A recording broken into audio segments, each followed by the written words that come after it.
say anything stupid, General is my mentor. Like mentee, like teacher.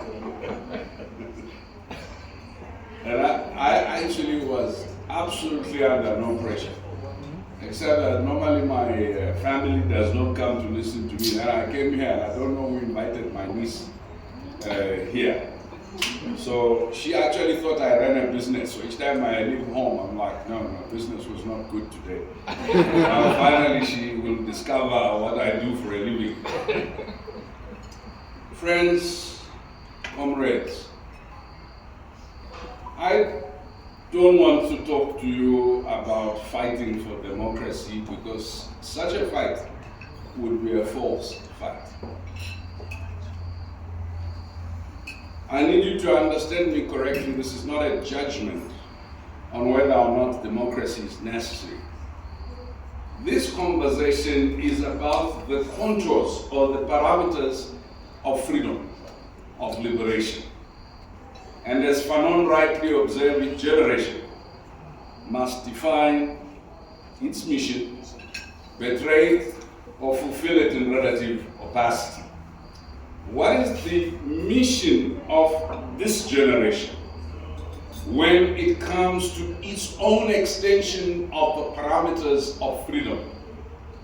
In 1912 in this country, when they gathered to launch the ANC, they defined their freedom. When they gathered to do Freedom Charter, they defined their freedom. When they gathered at CODESA, they defined their freedom. It is not possible to construct an architecture of state. It is not possible to do a power map for the route of power within society without being clear about the extent, the nature, the content, and the direction of freedom.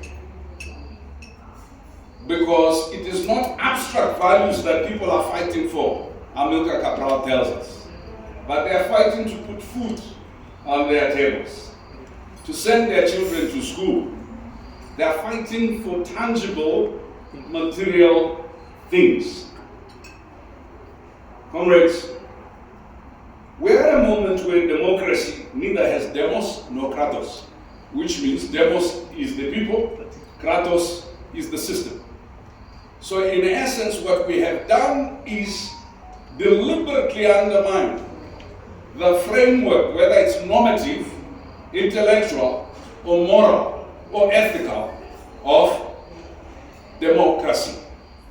But we have also allowed elites from the United States to here, to capture the very essence of representative politics, such that when we have people stand up and jostle to get into parliament, and they weaponize the anger and weaponize the misery of the poor, they are merely power merchants that are merchandising on the misery of the poor. And as soon as they get their SUVs, they get their new allowances, they'll be asking for more allowances and increases. And the poor shall always be with us. Yes. Amen. I am glad that I'm saying a few words here because, generally there could not have been such a beautiful time in history where our friends in America previously, they had not had the privilege of being ruled by kleptocrats and oligarchs. But they're just about to enter into an African reality, and I think that I feel so proudly equipped to do capacity building for American politics about what it means to be run by oligarchs. Ourselves and the Eastern Europeans understand this. We have lived with this for a long time. America, welcome home.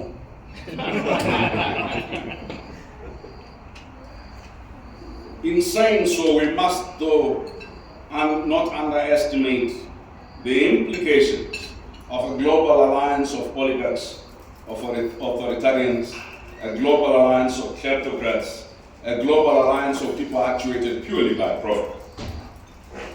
Here, in this Africa, the conflation of state, of securocracy, of kleptocracy and money, and the militarization of law enforcement and our economies has been a total thing. In fact, before we used to say we believe in the professional army. The army must stay in the barracks. It's impossible for the army that has entered the central bank and the treasury and entered the factory and entered the production cycles to stay in a barrack, because a barrack is where you keep poor people who are still conscious about the need to define and to defend the poor.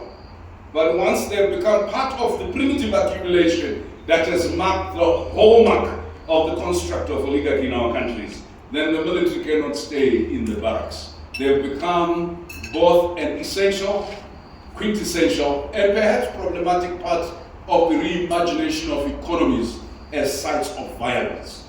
But economies as sites of violence are not new phenomena, because in this region where I stand, my brother B, let me tell you something.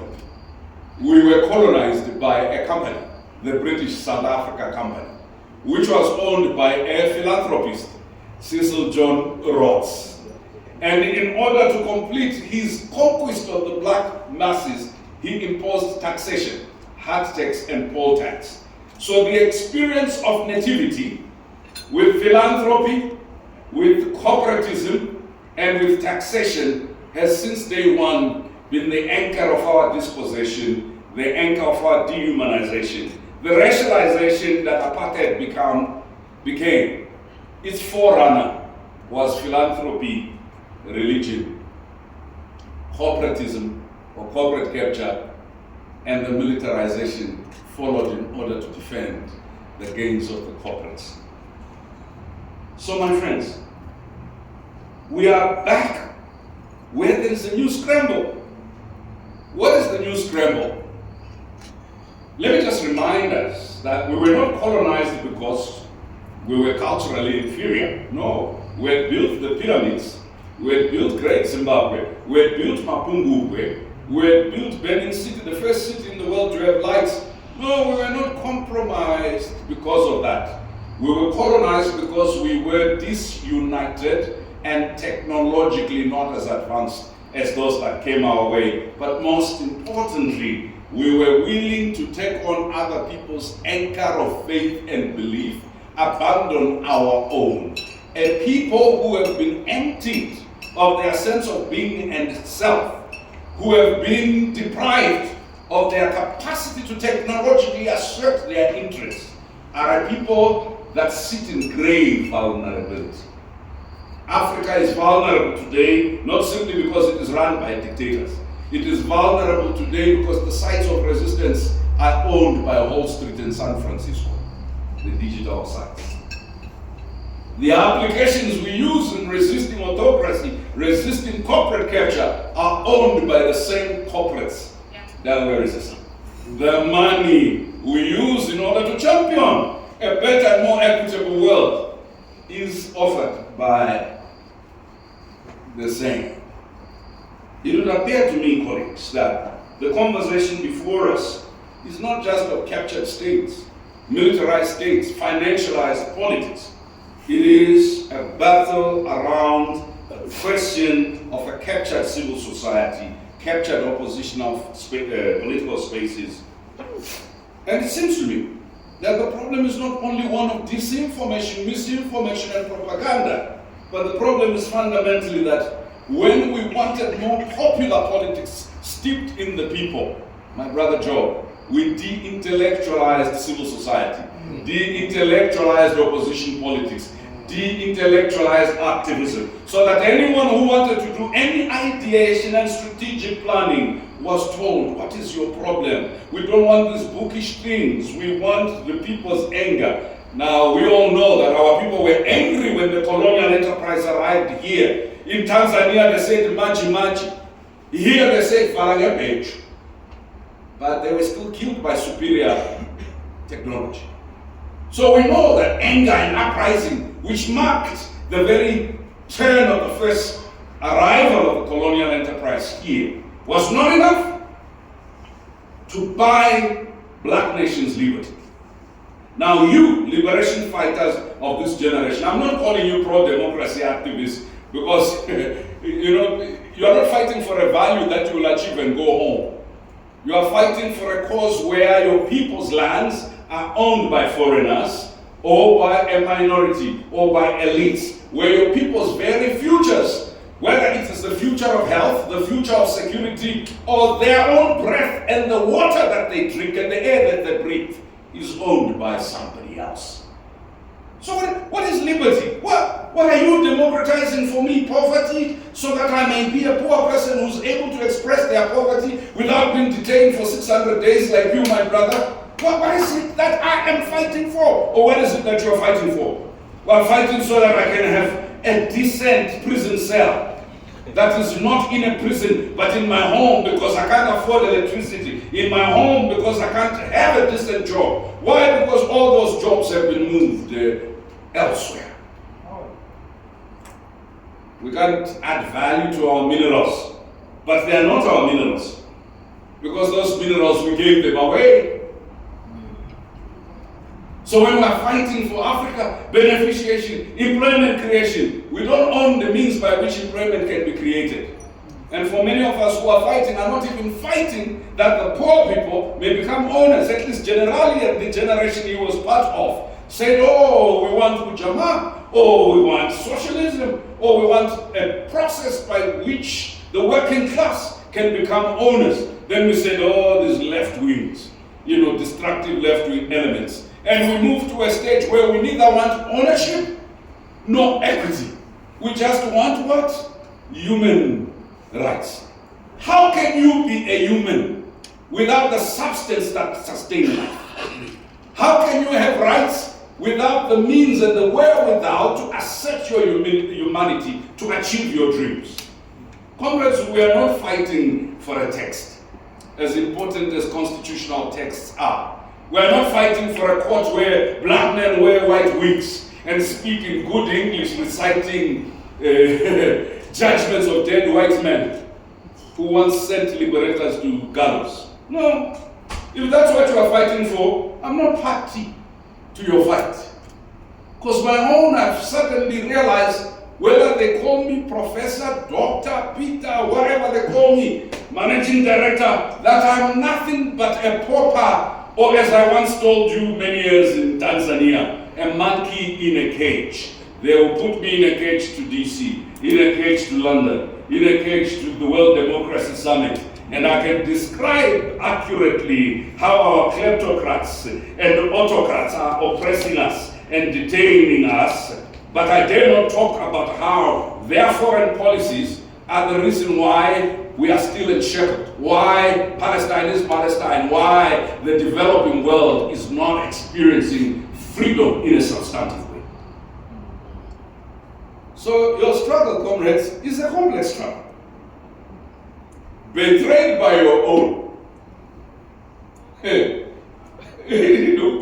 is nothing as painful as Job used to say when he was younger. That he used to think that freedom fighters were people who were fighting for freedom, until he realized that freedom fighters were people who were fighting against freedom, and he had voted for them. When my brother Job was younger, he changed. It was a celebration we were doing for Samora Machel. Yeah. And he said, comrades, stop saying Aluta continua, because what happens in the pinnacles of power is a looting continues. So friends, our problems are known. So we have commercialized politics, but the publics have become part of the stomach infrastructure. The Nigerians say, Oga, make eyes there. The Nigerians say that, when people are only concerned about food issues, bread and butter issues, it's called stomach infrastructure.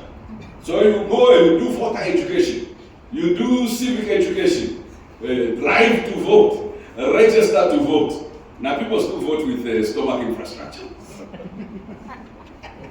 So the gap between, and let me be very candid with you, because I myself cannot claim to have known this until recently. Many of the people who, her father, my niece's father, once said to me as I started this, he said to me, Brian, do you know it's easy to be righteous and holy when you are poor, because you don't have the resources to finance your fantasies and your sins. Many of the comrades that we elected were very virtuous in the opposition. I can't find them now, George. I can't find them, generally. They went in as opposition as Democrats. After a few months, they forgot the democracy. Because suddenly they could justify primitive accumulation. And then I was teaching ethical leadership. So friends, I wasn't asked to come and describe the problems. I was asked to come and frame some solutions. There are three publics that have been the center of African liberation imagination. The first public is the rural public, or the peasantry as you used to call it. The second public is the peri-urban public, the folks that you normally describe as living in informal settlement. The third public is the urban elite, you and I, right? We fight for poverty, but truth of the matter is, my friends, we love our air conditioning, and we are masters of cop out. No electricity, generator. No water, Nairobi water. There's nothing we can't cure. For poor people, that's why we were even campaigning for people to sanitize, keep social distance. And so the people in the slums were like, how do I keep social distance?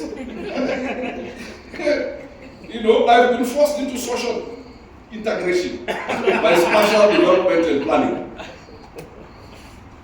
I want to suggest that the pro-democracy movement, so-called, has until now concentrated itself in the urban and not paid sufficient attention to the rural, where 67% of Africans live.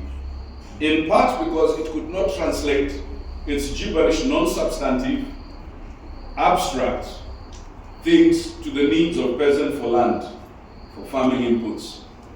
For some, is it because those who live in rural areas do not want freedom of speech? They do, but they see freedom of speech as part and parcel of the right to grow food, the right to feed yourself, the right to grow your personal economy, the right to develop economically.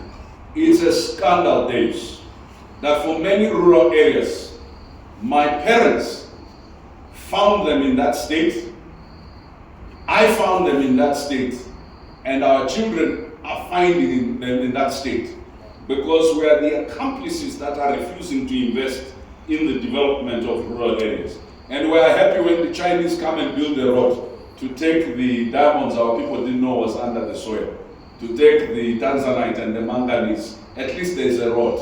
The road is doing exactly what the European roads were doing. It's going to the port, taking our futures away. So the inability of the opposition to negotiate issues of international economic sovereignty is a problem. You cannot negotiate political autonomy at home without understanding the international enablers of political autocracy at home. Can I repeat that? Yes, yes. Certain forms of capital and capital accumulation have enabled certain forms and types of autocrats to conquer power, to retain power, and to sustain power in alliance with those interests. In the Cold War, the Americans liked particular type of autocrats like Mobutu and so, the Russians had their own version. So Africa was a theater of internationally owned autocrats. And the few people who attempted to arise representing the people were assassinated. I want to suggest to you that this movement will remain irrelevant intellectually and politically, and will always be blindsided by populist narrative if it's not able to address the question of imperialism squarely, the question of decoloniality squarely, the question of Pan-Africanism not as a pretense of oligarchs and kleptocrats, but Pan-Africanism as a people-to-people right to be the drivers and owners of trade across our borders, the drivers and owners of the wealth of our continent, and the defenders of nature-based economies and others. Until there is democratic development in the rural areas, inclusive development in the rural areas, we will continue to suffer stomach infrastructure outcomes of elections. Because what we have done, we have an ideology of emancipation that negates the liberation of the poor. The first generation of liberation defied Karl Marx's idea that the peasantry is a purchasable class. In this country, in Zimbabwe, in Mozambique, the peasants or the rural areas were a critical defense mechanism against colonial racist rules. The peasantry is capable of resisting autocracy. They are capable of resisting all sorts of things. But we have neglected them, as have many others. So the kleptocrats come every election with a little bit of sugar, with a little bit of cooking oil, with a little bit. These are orphans of urban-based pro-democracy movements. They are not children of autocrats. If anything, if you look at voting statistics across our countries, the only areas where the support for local establishments has consistently, even by small percentage, been increasing is in the rural areas. In the urban areas, we have waves that are captured by celebrity and by money.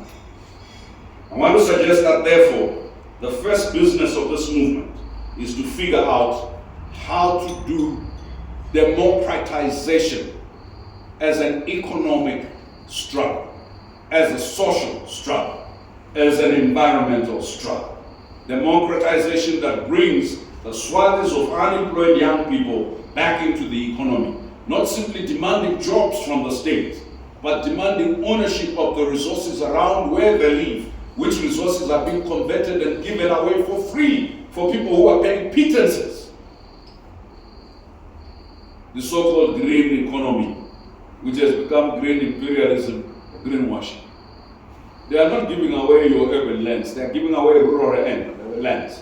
And I've been saying for the last 7 years that it is the same rural areas where, when I was with the United Nations, I used to say, by 2050, 75% of Africans will be living in urban areas. I was part of the religious cult that was supposed to ingrain in the heads of Africans that they must leave the lands that have gold, that have coltrane, that have titanium, that have all the critical minerals, and come and be what in the urban areas? Homeless people who need NGOs to give them water, so that we describe how we have provided them with toilets. Yet these are the same people who came from lands that we have now given to private companies. The second arena, comrades, we're not going to win this struggle by defining our democracy purely based on Rousseau or based on some American scholar. We have to figure out, I'm not asking you to do an African democracy, I'm asking you to do a democracy for Africa that begins to define the parameters of liberation and freedom, not only against indigenous and local oppression, but against global oppression and deprivation. Now, what has happened to many of us, we grew up in a history where tribalism, divide and rule, was the weapon that was used by the colonial folks. My friends, I said to a couple of Zimbabweans that a friend of mine called Moyo Zoya, he said to me, Brian, I do not know a shop where the price of bread for Kikuyus is lower than that for Luos or Luyas, for Ndebeles, for Shonas, for Mandinka, for Fulani. He says when a poor Fulani, a poor Mandinka man, a poor Gaha man, a poor woman, when they go to buy, poor people buy at the same price. That benefited the same rich person. When the rich person is stealing from the poor, they don't remember the poor person's tribe. When the rich person wants to be given the right to continue stealing, they then remind the poor people that you are Ga, you are Luya, you are Taita, you are Kikuyu, you are part of the Gema. Young people in this generation must be reminded poverty and liberation are not tribal matters. They are existential matters. It is the right to life. Right? And so it essentially means we must win the intellectual battle. So we cannot build a movement that does not have the intense ideation. There must, and I'm not talking about endless debates that take us nowhere. I'm talking about debates about how do we construct practical political programs, because our people don't eat concepts and good English, right? Practical political programs. Until forces fighting for democracy begin to conceptualize practical political programs, the politics of protest against the failings of government will never succeed, because the same people who are oppressed by the same oppressors behave like people who are in abusive relationships. You go to someone in an abusive relationship, it's like going to a dog that's eating a poisonous meatless bone, and you try and wrench the bone out of the dog's mouth.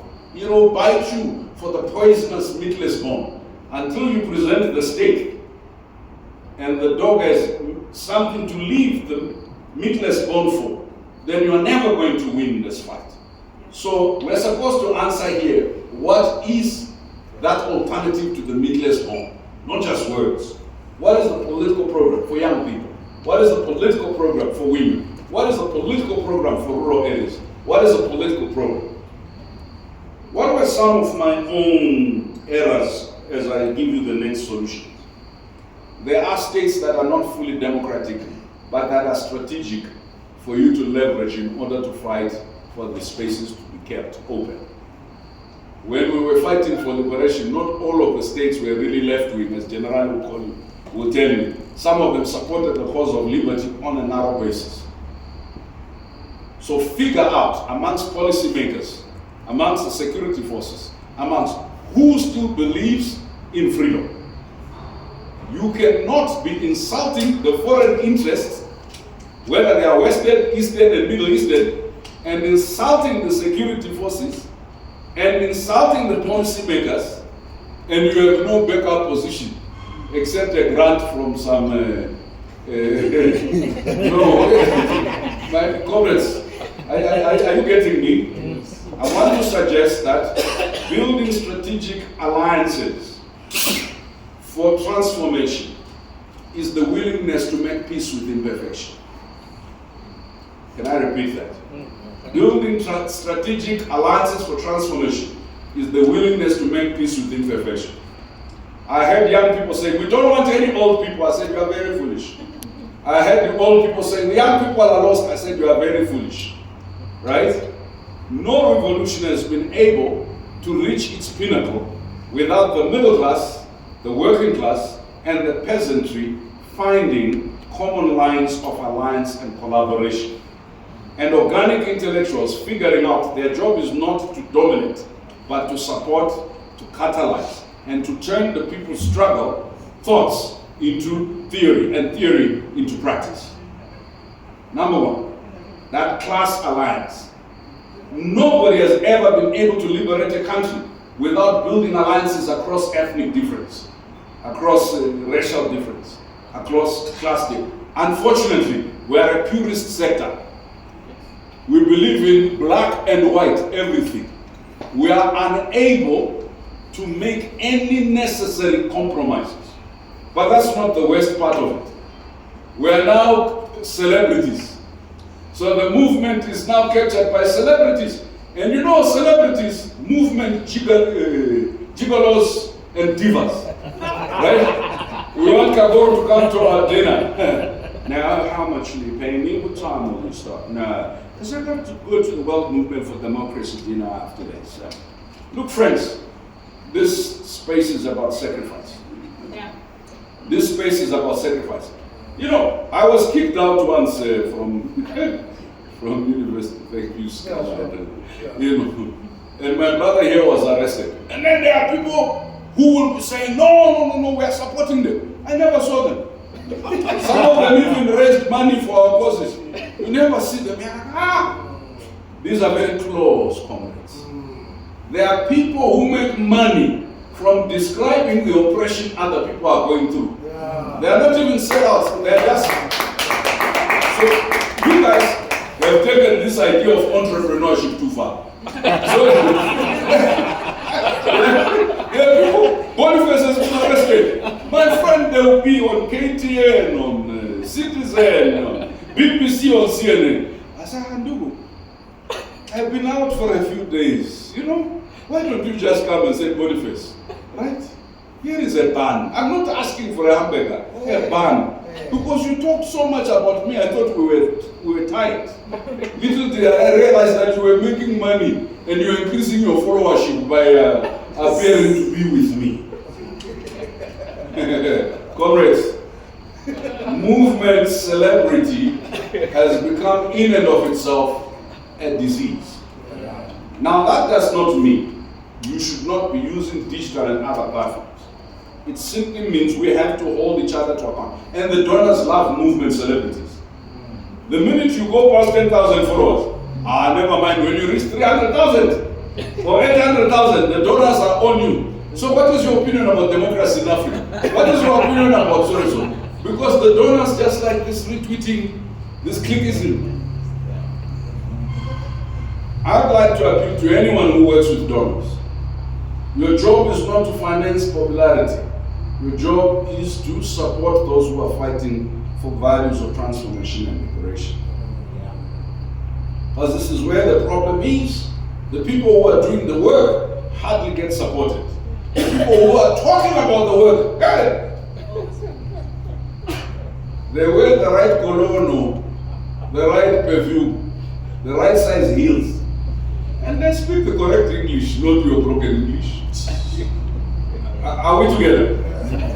So let me prepare to land by saying, not only do we need to have ideatic power and capacity, not only do we need to understand how to engage. Most opposition political parties I know generally have lost the skill to engage diplomatically. Can I repeat this? My brothers and sisters, diplomacy is not an option. You cannot only explain yourself through the streets. Sometimes, when you have been painted as a beast, you need to sit across the room from people who thought you were a devil. You say, he actually has a brain. She's not that bad. What does that mean? It means that a true transformational movement is like a choir. Not everyone sings baritone. Not everyone sings alto. Not everyone sings tenor. Not everyone plays the double bass. Not everyone plays drums. Each one of us must find the notes that they must play, the instruments that they must play. So we cannot do transformation without organization.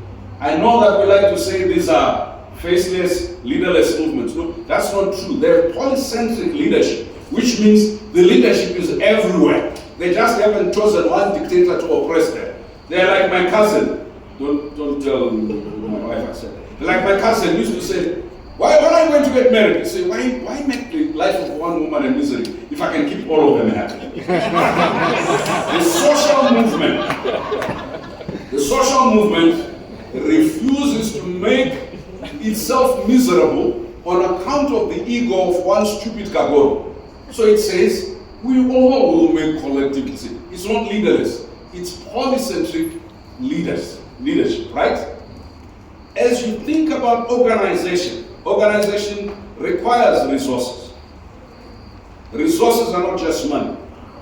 Resources may be ideas, resources may be your skill, resources money. No movement succeeds purely on the basis of cash. No movement succeeds without cash. No movement succeeds from external support if it doesn't have organic base of people that believe in it. And here's what we have done though. We've gotten people addicted to getting support from elsewhere that is now even impossible. You say, comrades, are you coming to a meeting? Then the comrades will tell you, no, we didn't get DSA. I'm like, this democracy and liberation that needs DSA will take a long time. Are we together? Yeah. So what does it mean in resources? You need bankers. You cannot run a movement of only lawyers and political scientists.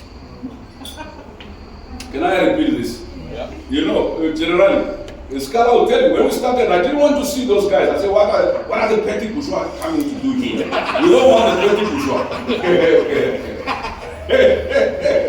Look, my friends, consciousness must be taken into the marketplace. So that people who think they are private sector must begin to realize that they are merely agents of foreign capital. They are one paycheck or one event away from disaster. If Barclays Bank closes in South Africa, they will be unemployed. Can I repeat that again? There are many stupid natives who, because they have jobs and titles like Mecca and I, they think they are secure. Their security is dependent on generosity and the tolerance of other people. My brother, at least you run your own company, your own enterprise, you do your own thing.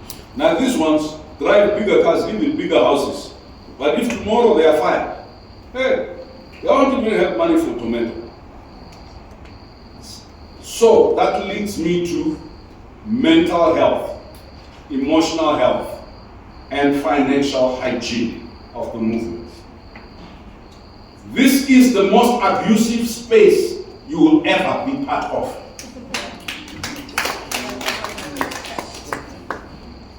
Every day you are betrayed by a lover, by a friend, by a comrade. Can I repeat? Every day in this space you are betrayed by a lover, by a friend, by a comrade. Can I repeat? Every day in this movement you are betrayed by a lover, by a friend, by a comrade. You are not in the movement until you suffer betrayal. Right? Because petty jealousies fester. The people that will refuse for you to be appointed to any post are not your enemies. Your enemies, at least they fear you. It is people you thought you were your friend. They say, no, why would you? No, he's arrogant, he's proud. He's not a team player. You're like, you lived in my house, ate my food. I was not team player when you were eating my sour milk, my master. Now, when you were eating my burger, I was not a team player. I was a team player. Now that there's position, I'm not a team player. Betrayal is a necessary part of this movement. Otherwise, you put faith in human beings as opposed to faith in the ideals, the vision, the outcomes, and the institution. No human being is worth your faith. Ask the comrades who are in NK, in Zanda, in MPLI, in Frelimo. Don't tell me Kagoro is a good man. He is good, like our father said, because every pauper is good. They are virtuous. The pauper doesn't know where the keys to the national treasury are. The pauper doesn't know how to get 10% from every contract. So they are good. The test of their integrity is when they have access and they don't abuse it. Yeah. Are we together? Yeah. You can't guarantee access without codes of conduct for the movement. You can't guarantee access without institutions. My friends, we are now captive to people who can talk and talk like Kagoro. We are captive to people who can use sweet tongue. We are now captive to people who have good looks. Now, if what we wanted was a political beauty pageantry, we would have been liberated a long time ago. There are many pretty boys and girls who came and went with our money, with our liberty. This is not a political beauty pageant. This is serious business of transformation. Leadership is a cross. Then the crown does not come until you have hung on that cross for some time. Your celebrities want crowns before their crosses. Please tell them the good news from this meeting. Don't worry, get your crown. The more crowns you get, the more crosses you get. There are people who are dashing to become presidents and leaders. They watch them. This is a journey of patience. It's a marathon. There are people on the other side who will come to your side. There are people on your side who go on the other side. Can I repeat? There are people on the other side who come to your side. There are people who are on your side who go to the other side. As those who read the Christian scriptures know, even if it were possible, the very elect will be deceived. A lot of our people are not fighting for freedom of liberation. They are fighting to be Malcolm X, to be Gandhi, to be prominent. They are fighting for names in the annals of history as heroes. They want to be known as heroes. Nothing is as dangerous as someone who comes to a struggle of sacrifice trying to be your hero. Because they will sell you for heroism. They will kill you for heroism. Are we together? Yeah. So let me end on a happy note. This space. Sexual politics. Sexual politics shall be the undoing of many pro-democracy movements. The misgovernance of libido is a fundamental crisis point in every liberation movement. Now let me repeat it. I repeat it because I want my niece to hear it. I want my comrades to hear it. You now hear so and so are fighting. You say, but why is General fighting Brian? Ungoverned, misgoverned libido or over-democratized passion. Right? Because the sister with resources are few. And the comrades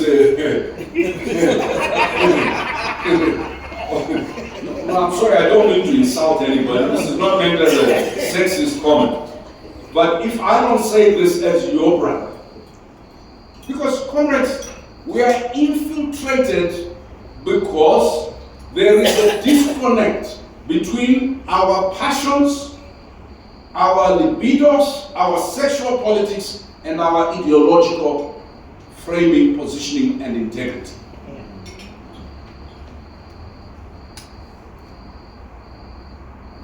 There are people who are fighting. Whole countries are fighting. You say, what is the basis of the fight between the president and so forth? Can you repeat after me? Ungoverned libido. Are we together? Yeah. Why am I raising sexual politics? Because I want you to question the gendered nature of relations in this space. How do we treat our sisters in this space? Sisters, how do you treat, they're not your husband, they're comrades. Comrades, these are not your wives. Right? You don't have an entitlement to their organs or to their bodies. If you should decide out of consensual democratic negotiation, only should you arrive at this match. There are too many times we come into movement spaces and there are late night creepers knocking on people's doors. And now we don't have sisters agreeing to come to meetings. And battle-hardened people like Tessa are like, come. We'll come at daytime. Because the comrades become, when is a fix come out at night? That's all. Right? Comrades,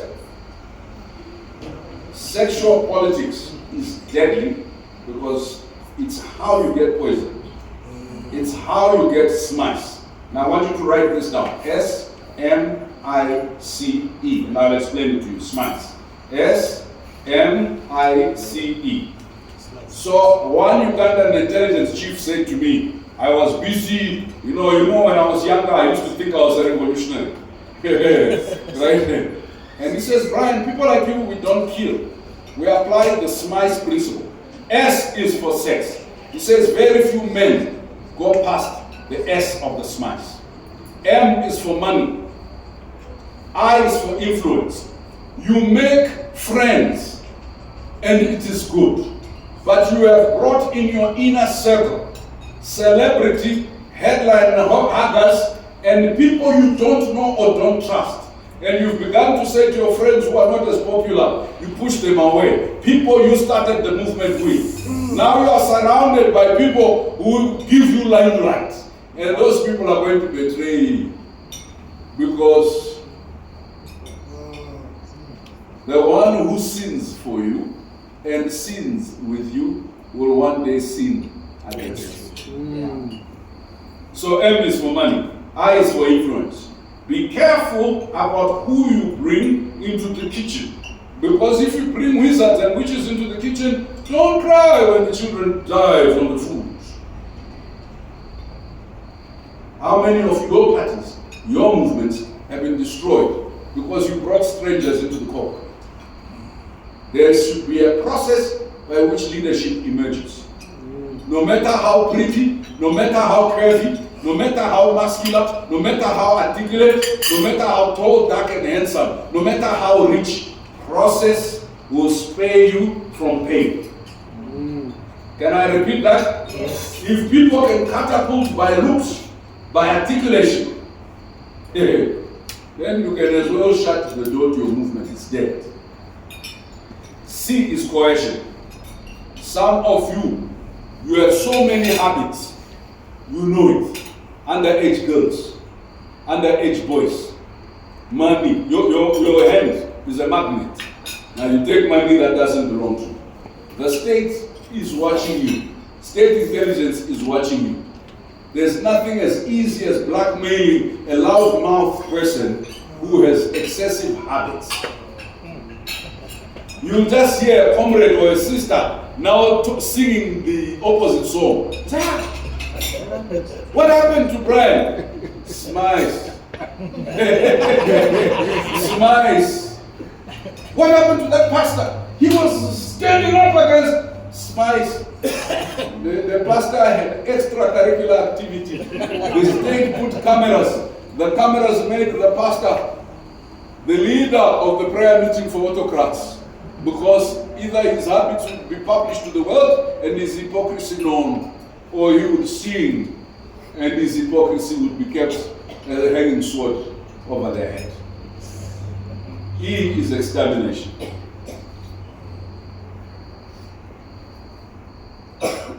Lastly, colleagues, I know we are all Christians and Muslims, but I'm sick and tired of the abuse of religion as a substitute for pedagogy, as a substitute for intellectual rigor, as a substitute for sound institution building, as a substitute for facing accountability. No, my friends, no. We cannot be building democracy and my brother Bonnie, my brother, you then have your government say according to the surah or according to verse so and so. My brother, please read the verse at night and just come as you are to the movement. Yeah? You understand what I mean? Yeah. Do not impose your beliefs on a society if you don't want to be deceived. Can I repeat? If you want to be an imam, please go to the mosque. If you want to be a prophet, please go to the streets.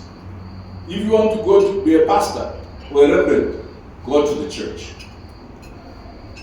So I said, the political space for transformation is not a business. You are not coming here to make money. It's not a church. It's not a mosque. You are going to be leader of all people who believe in different things. It is good that you have strong faith. Hold on to your faith. But for a broad-based movement, Tessa, not everyone is a communist. Not everyone is a socialist. Yes. Yeah, it's so painful. When you come and say, hey, why is monopoly capital? And the person you are talking to is saying, my brother, I also want a small part of this capital. I'm fighting so that I can become, so that the capital can invite monopoly to play. Do not believe just by mere presence there is symmetry, ideological symmetry. Mere presence is not ideological symmetry. So how do we resolve ideological asymmetries? Debate, debate, debate. How do we resolve leadership questions? Dialogue, dialogue, dialogue. How do we resolve institution building questions? Expertise, expertise, expertise. We are not going to be led by people with the brightest ideas that have never been tested. You know, you can read books and come out with A++. You know you are a lawyer. You read and you pass with flying colors. Then you come and you have a simple case that requires you to apply the Criminal Procedure and Evidence Act. And it looks like the lights are on, but no one is at home. The distance between statecraft and oppositional politicking is like the distance from here to Canada. It looks very small on a paper map, but try walking to Canada. You will realize it's not. Can I repeat it? Yep. The distance between statecraft and oppositional politics rhetoric is huge. It's like from here to Mars or from here to Canada.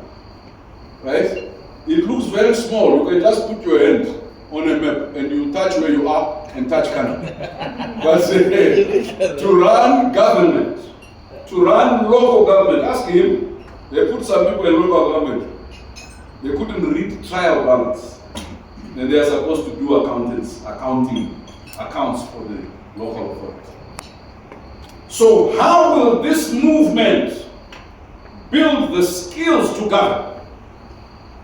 How will this movement build the skills not just to lead as an abstract, but to lead institutional reform, institutional renewal, economic transformation? How do you lead economic transformation if 98% of the leadership of the pro-democracy movement is economically illiterate, financially illiterate? Sorry, I said I'm ending on a positive note. Yes. Okay, how do you build a pro-democracy movement if 99% of the pro-democracy movement is innocent regarding issues of finance, of economy, and of trade and investment? So I didn't say illiterate, I said innocent. Innocent is a good term, right? So I've talked for very long. You are the greatest generation of activists. But I need you to realize tonight and over the next few days, you are not here simply to get more ethical dictators or more ethical people writing and running the state. Ethics alone won't fix the structural economic crisis that Africa faces. The Islamization of poor Kenyans has been happening for over 60 years.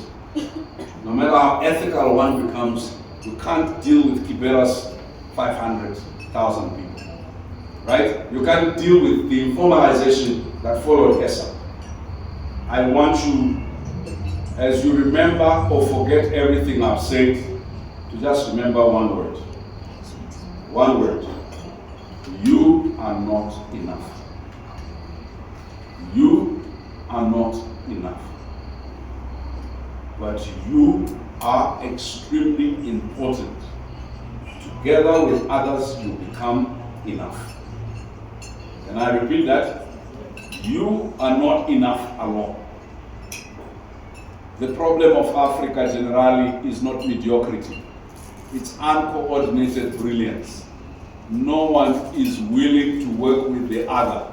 No one is willing to try the other's idea because their idea is so brilliant, right? It has to be tried on its own.